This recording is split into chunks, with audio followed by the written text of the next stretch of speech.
ఈరోజు మన పిసిసి అధ్యక్షులు మహేష్ కుమార్ గౌడ్ గారి ఆదేశాల మేరకు ఈరోజు ప్రజావాణి కార్యక్రమానికి గాంధీ భవన్కి రావడం జరిగింది. చాలా అద్భుతమైన కార్యక్రమం ఇది. ఎందుకంటే మనం ప్రజావాణి ఇప్పుడు కేవలం ప్రజాభవన్లోనే కాకుండా మన గాంధీ భవన్లో ప్రతిరోజు నిర్వహించుకుంటా ఎమ్మెల్యేలతో పాటు మంత్రులందరూ కూడా వచ్చి దీంట్లో కార్యక్రమంలో పాల్గొనే విధంగా ఏర్పాటు చేయడం అనేది ఇది మొదటిసారి మన కాంగ్రెస్ ప్రభుత్వం చేస్తుంది. చాలా మంచి కార్యక్రమం అని కూడా చెప్పొచ్చు. ఏవైతే ప్రజలు ఎక్కడికి వెళ్ళాలి, ఏ సమస్యలు ఎవరికి చెప్పుకోవాలి అని తెలియనప్పుడు ఇక్కడికి రావడం జరుగుతుంది, వాళ్ళ సమస్యలు తెలియజేయడం జరుగుతుంది. ఈ కార్యక్రమం భాగంగా ఈరోజు దాదాపు చాలామంది రావడం జరిగింది. సో వచ్చిన వాళ్ళందరూ కూడా మ్యాక్సిమం అప్లికేషన్స్ కూడా ఇండ్ల కోసమే ఉండే. ఏదైతే డబుల్ బెడ్రూమ్ ఇల్లు అని అడుగుతున్నారో హైదరాబాద్ వాళ్ళు వాస్తువులు చాలామంది వచ్చారు. సో దీంట్లో భాగంగా ఇంద్రమ్మ ఇల్లులు అడుగుతున్నారు, డబుల్ బెడ్రూమ్ ఇల్లులు అడుగుతున్నారు. దాంట్లో కొన్ని సమస్యలు ఏవైతే ఉన్నాయో ల్యాండ్ ఇష్యూస్ కానివ్వండి, లేకపోతే అక్కడ లోకల్గా వేరే రూరల్ కాన్స్టిట్యున్సీకి సంబంధించినవి చాలా తక్కువ ఉన్నాయి. సో అక్కడ సంబంధించిన ఎమ్మెల్యేలతోని సంబంధించిన అధికారులతోని మాట్లాడి ముందుకు వెళ్ళాము. సో అక్కడికక్కడే సాల్వ్ చేసే విధంగానే ప్రయత్నించినాము.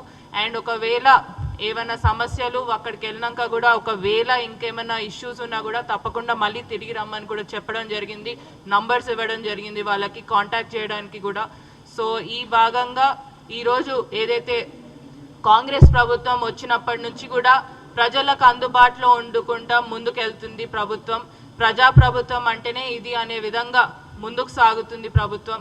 సో దీంట్లో భాగంగా ఇప్పటివరకే మీరు చూసినట్లయితే జనాలు చాలా కూడా సంతోషంగా ఉన్నారు. వచ్చే పథకాలన్నీ కూడా మాకు అందే విధంగా చూడండి అని అడుగుతున్నారు. అదే విధంగా కూడా అక్కడున్న ఎవరైతే స్థానిక ఎమ్మెల్యేలు కానివ్వండి ప్రతి ఒక్కరూ అదే ప్రయత్నంలో ఉన్నాము. సో దీంట్లో భాగంగా ఇప్పటికే చాలామంది ఇప్పుడు లేటెస్ట్గా రన్నింగ్ ఇష్యూస్ ఏవైతే రేషన్ కార్డ్స్ కానివ్వండి, ఇంద్రమ్మ ఇల్లులు, ఈ రెండే ముఖ్యంగా లాస్ట్ 10 years నుంచి కూడా వీళ్ళకి 10 years నుంచి రేషన్ కార్డులు రాకపోయినాయి, లేకపోతే ఇండ్లు కూడా రాకపోయినాయి. సో అవే అడుగుతున్నారు కాబట్టి వాళ్ళకి అందించే విధంగా ముందుకు పోతున్నాం. ఇంకా 3.5 సంవత్సరాల్లో ఈ రేషన్ కార్డు ప్రాసెస్ అనేది కూడా నిరంతర ప్రాసెస్ అని పెట్టడం జరిగింది. దాంట్లో భాగంగా ఇంద్రమ్మ ఇల్లులు కూడా ఈ విడతలో రాని వారికి కూడా మళ్ళీ వచ్చే విడతలు ఉంటాయి.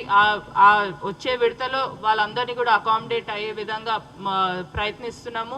తప్పకుండా మన ముఖ్యమంత్రి గారు కానివ్వండి, మన అధ్యక్షులు మహేష్ కుమార్ గౌడ్ కానివ్వండి, పార్టీ ప్లస్ గవర్నమెంట్ కలిపికట్టుగా ముందుకు సాగుతున్నాం.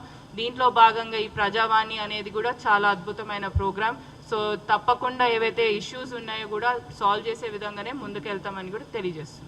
Subscribe us and press the bell icon for more interesting updates.